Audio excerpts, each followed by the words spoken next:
Hola, mi nombre es Neymar Montañez, estudiante de primer año de Medicina de la Universidad de los Andes, extensión Táchira.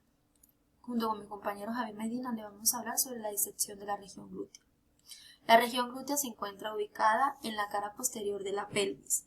Esta es la extremidad superior del miembro inferior y está compuesta por 10 músculos. Esos 10 músculos están divididos en dos grupos, músculos glúteos y músculos pelvitrocantéricos. Características superficiales. En las características superficiales vamos a encontrar los límites. En los límites encontramos la espina ilíaca anterosuperior y la espina ilíaca posterosuperior. Este va a ser el límite superior. Desde la espina ilíaca posterosuperior hasta el surco interglúteo vamos a encontrar el límite medial. Desde el surco interglúteo hasta el trocánter mayor, el límite inferior. Desde la espina ilíaca anterosuperior hasta el trocánter mayor, el límite lateral. Para los cuadrantes vamos a trazar una línea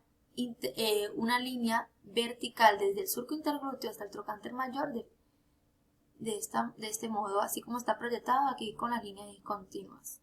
Medial a esta línea vamos a hacer una horizontal. Esto me dará 4 cuadrantes. El primer cuadrante, que es el superior medial, este contiene los vasos glúteos mayores. El cuadrante inferior medial, el trayecto del nervio ciático. El cuadrante inferior lateral, contiene la articulación coxofemoral. Y el cuadrante superior lateral, es apto para administrar medicamentos intramusculares. El cadáver para la disección debe estar ubicado en una posición de cúbito prono. Antes de realizar cualquier procedimiento de la disección es importante palpar, inspeccionar y proyectar ciertos detalles anatómicos, tales como si palpamos la tuberosidad isquiática y el trocánter mayor, entre esas vamos a encontrar el surco isquiotrocantérico. Aquí está la cabeza del fémur y la cavidad acetabular, haciendo la articulación coxofemoral. Esta articulación es de tipo sinovial esfenoidal, donde une el miembro libre la parte libre del miembro inferior con la parte pélvica.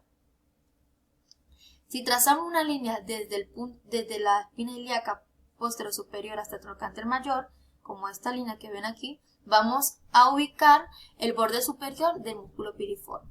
Si realizamos otra línea paralela a esa, 2 dedos más abajo, vamos a ubicar el borde inferior del músculo piriforme. Para la inserción vamos a necesitar instrumentos, el kit de disección.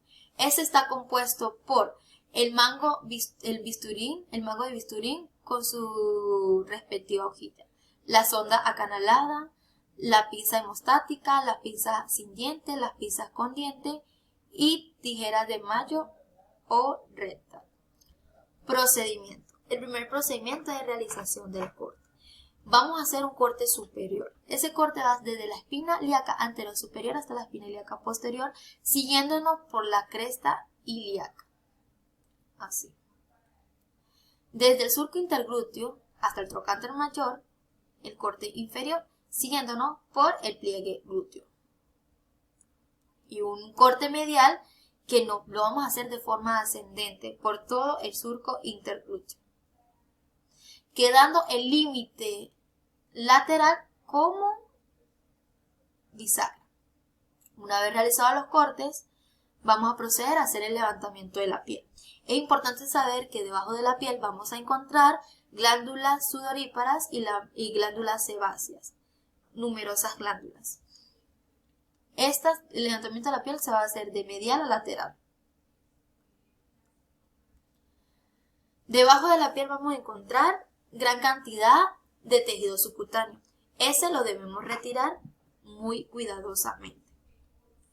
Después de eso encontraremos la aponeurosis. Esta también la debemos retirar y ser muy cuidadosos, ya que ella se encuentra muy rígida y bien adherida al músculo glúteo mayor. Después del músculo glúteo mayor, vamos a identificar los bordes superiores y los bordes inferiores del glúteo mayor. Aquí vamos a introducir las puntas de los dedos. Con los dedos vamos a ir separando el músculo glúteo mayor con la fascia glútea que cubre el músculo glúteo medio. Una vez ubicados los bordes y realizando la separación, vamos a iniciar con el corte. Aquí vamos a hacer un corte distal lateral, donde vamos a separar la inserción del glúteo mayor con el tracto iliotibial. Una vez hecho el corte, procedemos a hacer, como aquí se ve en la imagen, el levantamiento del músculo glúteo mayor. Aquí debajo del glúteo mayor, pues está lleno de fascia y tejido conectivo, eso lo tenemos que eliminar, limpiar cuidadosamente el paquete vasculonervioso que se encuentra ahí debajo. Y para poder exponer los músculos profundos, los músculos que se encuentran debajo de ella, como el músculo piriforme, el obturador interno, el gemelo superior, el gemelo inferior, el nervio cutáneo femoral posterior, el nervio ciático, el músculo cuadrado femoral y el músculo glúteo medio. Una vez identificado cada elemento y músculo que se encuentra debajo del glúteo mayor, procederemos a identificar los bordes del glúteo medio, así como se realizó con el músculo glúteo mayor. También vamos a identificar los bordes del músculo tensor de la fascia lata. También vamos a ir introduciendo los deditos para ir separando el glúteo medio con el músculo glúteo menor.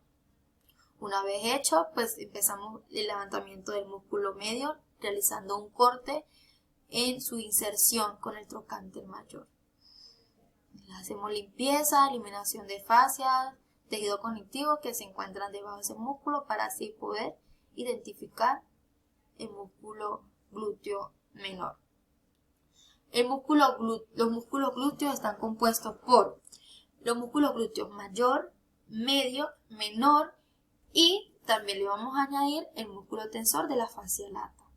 Estos músculos cumplen una acción muy importante del muslo sobre la pelvis. El músculo glúteo mayor o músculo máximo es un músculo muy voluminoso y superficial. Este está relacionado en su cara superficial con la fascia glútea y está tapizada por un tejido celuloadiposo muy espeso. En su cara profunda está relacionada con todos los músculos, paquetes vasculonerviosos que él cubre, como el músculo glúteo medio y la arteria glútea superior. Su inervación es el nervio glúteo inferior y vascularización es arterias glúteas superiores e inferiores. Su acción, esta tiene dos acciones. En su punto fijo sobre la pelvis, él va a hacer una extensión y rotación del muslo. Y si su punto está fijo al fémur, este va a dirigir la pelvis, va a enderezar la pelvis dirigiéndosela hacia atrás y uno de los movimientos que más hace es el de ponerse de pie. Este músculo tiene doble origen y doble inserción, dividiéndose en superficial y profunda. En su parte superficial es dada en el cuarto labio posterior de la cresta ilíaca, en la tuberosidad, en la cresta sacra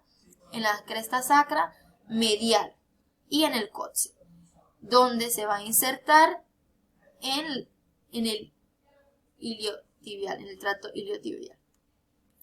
Y en su cara más profunda, esa se da desde la cara glútea del hueso coxal del ilio, en la cresta sacra en su forma lateral y en la cara posterior del ligamento sacrotuberoso.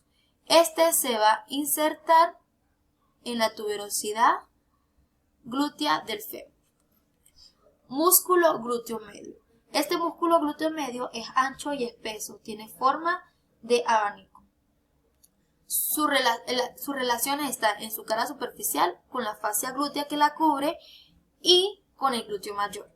En su cara más profunda, esta se da con la relación del músculo glúteo menor y con el hueso coxal donde él se origina. Su inervación está dada por el nervio glúteo superior y su vascularización por la arteria glútea superior. Este músculo tiene varias acciones. Entre una de las acciones es que es un potente abductor del músculo. Él, por sus fascículos anteriores, él va a realizar una rotación medial y en su fascículo posterior una rotación lateral. Y sus fascículos mediales va a ser abducción. Este músculo también, cuando está fijo en el punto del fémur, va a enderezar la pelvis. El origen de este músculo es dado por el tercer cuarto de la cresta ilíaca, por detrás de la línea glútea posterior, por delante de la línea glútea anterior y por la espina ilíaca anterosuperior. Esta se va a insertar en la parte lateral del trocánter mayor. Muy bien. Músculo glúteo menor. El músculo glúteo menor, también conocido como músculo glúteo mínimo. Este músculo tiene forma triangular, es más profundo y menos voluminoso.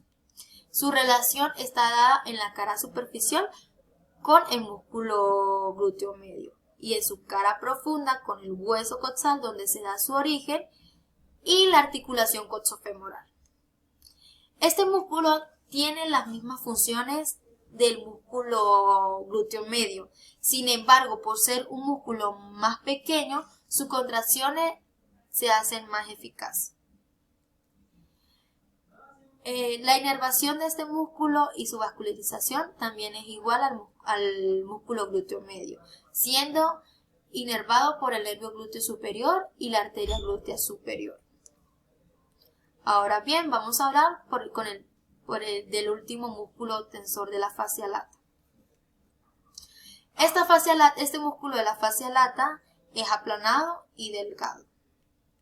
Su relación está desde la cara superficial con la aponerosis y en su cara más profunda con el músculo glúteo medio.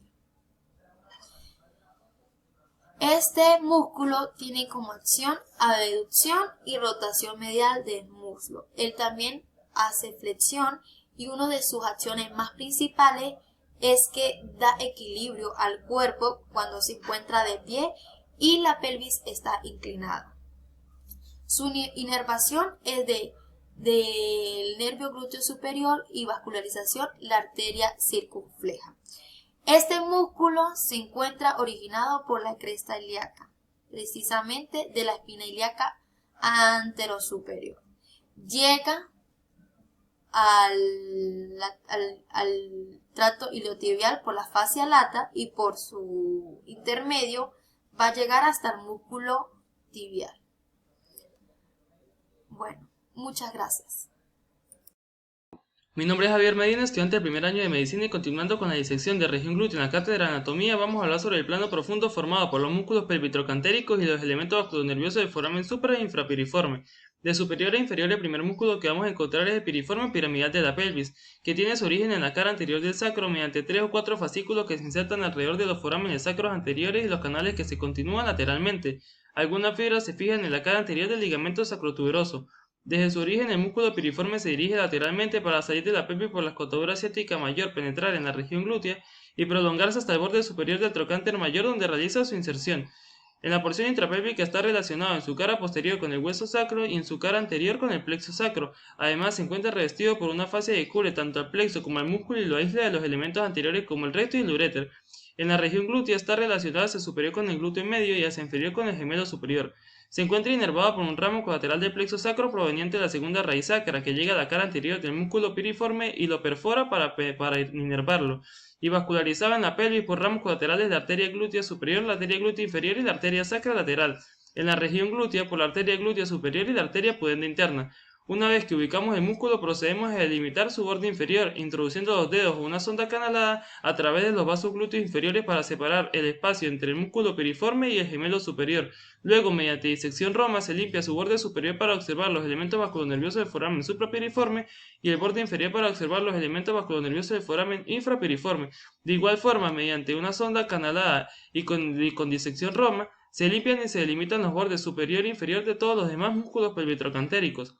Inferior al músculo piriforme encontramos el tríceps de la pelvis o tríceps coxal, formado por los músculos gemelo superior, obturador interno y gemelo inferior. El gemelo superior se relaciona hacia superior con el músculo piriforme y hacia inferior con el obturador interno. Se origina de la cara lateral y el borde inferior de la espina asiática. El gemelo inferior se relaciona hacia superior con el obturador interno y hacia inferior con el cuadrado femoral, y se origina de la tuberosidad isquiática. Ambos gemelos se dirigen lateralmente para insertarse en el tendón del obturador interno, prolongarse sobre él y compartir su inserción en la parte más elevada de la fosa trocantérica.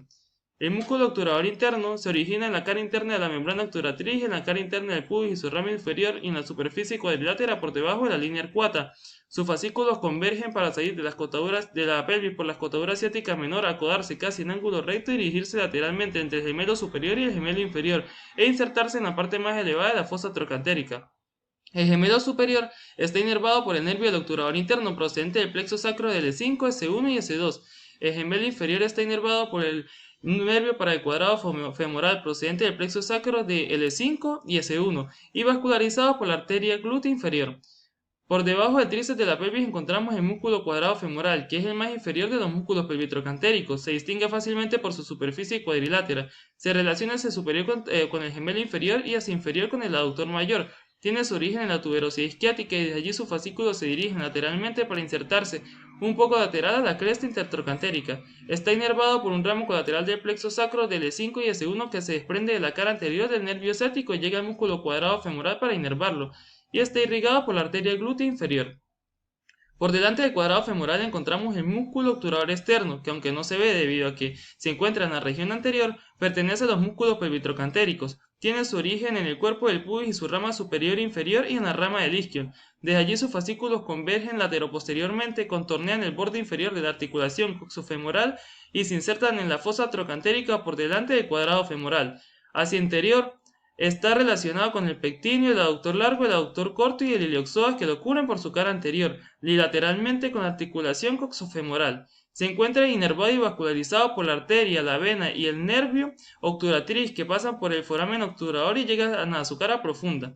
Todos los músculos pelvitrocantéricos tienen la acción de rotación, aducción y extensión de la articulación coxofemoral. Se encuentran relacionados hacia posterior con el glúteo mayor y hacia anterior con la articulación coxofemoral.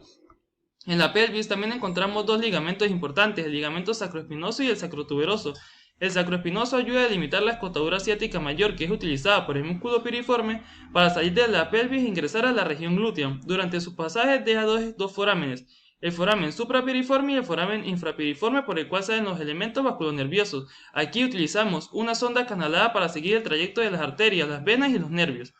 En el foramen suprapiriforme encontramos el paquete vasculonervioso glúteo superior, formado por la arteria glútea superior que se origina de la cara posterior de la arteria ilíaca interna, transcurre hacia abajo y hacia atrás, perfora la fascia del músculo piriforme y se desliza entre el tronco lumbosacro y la primera raíz sacra. Sale de la pelvis por el agujero suprapiriforme y se dirige hacia arriba para dar sus dos ramas terminales. Una rama superficial que se dirige hacia arriba, hacia adelante y lateralmente, pasa por encima del arco glúteo medio y se encuentra entre el glúteo mayor y el glúteo medio.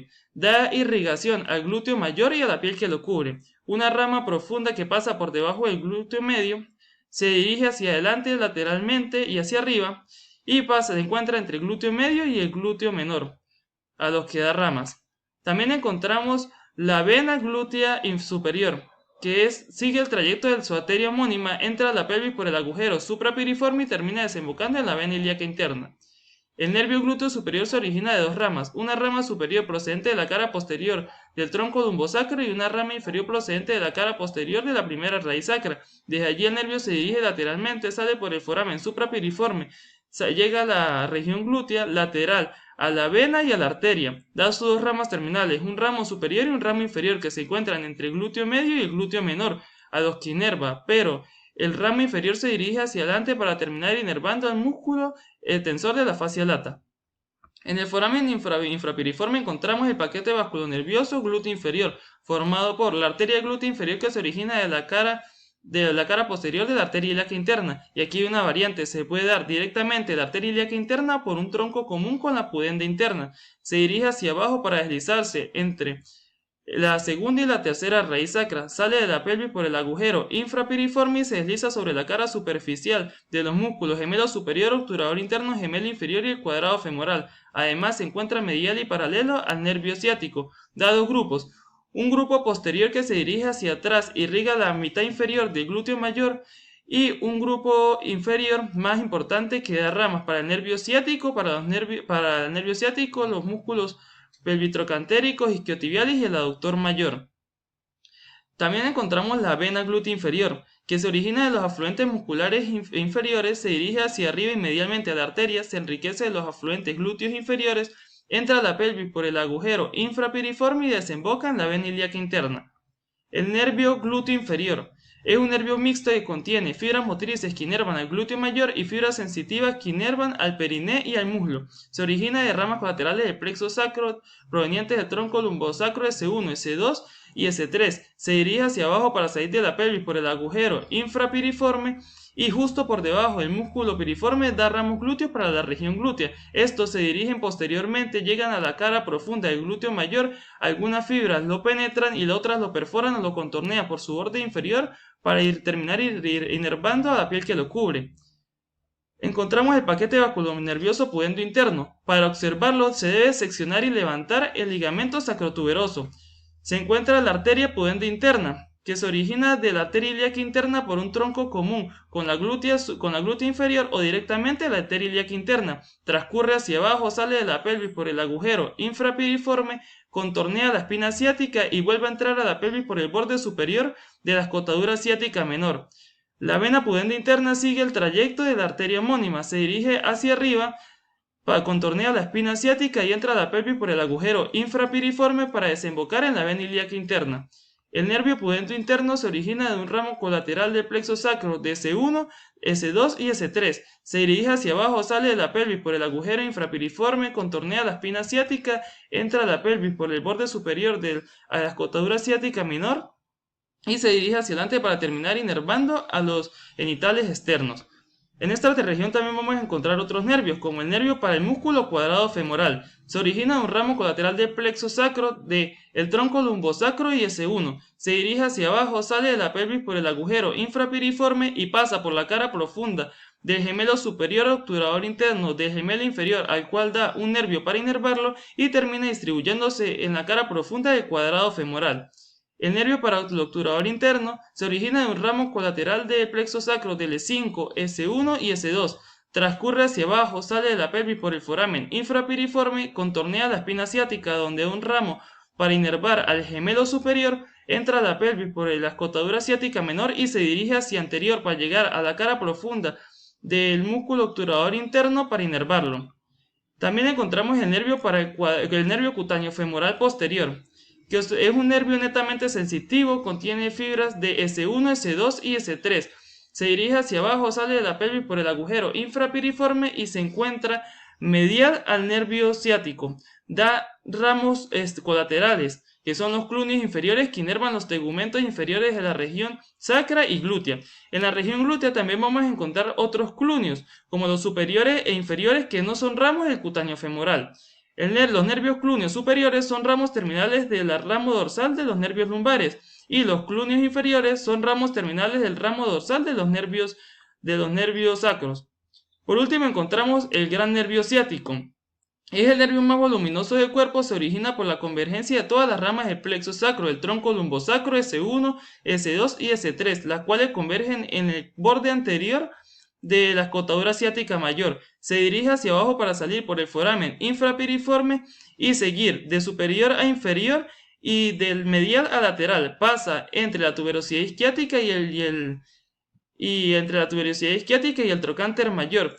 Y para seguir su trayecto debemos realizar un corte vertical unos 5 o 6 centímetros hasta que se hace profundo en lo que es el muslo. Llega a la fosa poplitea donde da sus dos ramas terminales, una rama tibial y una rama peronea común o figular. En el 12% de las personas esta división se puede dar incluso antes de salir de la pelvis. En este caso, la rama tibial sale por el agujero infrapiriforme y la figular o peronea común sale de la pelvis por el foramen suprapiriforme o perfora lo que es el músculo piriforme. El nervio ciático no da ramos para ninguno de los elementos de la región glútea, pero sí para los músculos semitendinosos, semimembranosos, el bíceps femoral y el aductor mayor, y ramos articulares para la articulación coxofemoral y la articulación de la rodilla. Muchas gracias por su atención.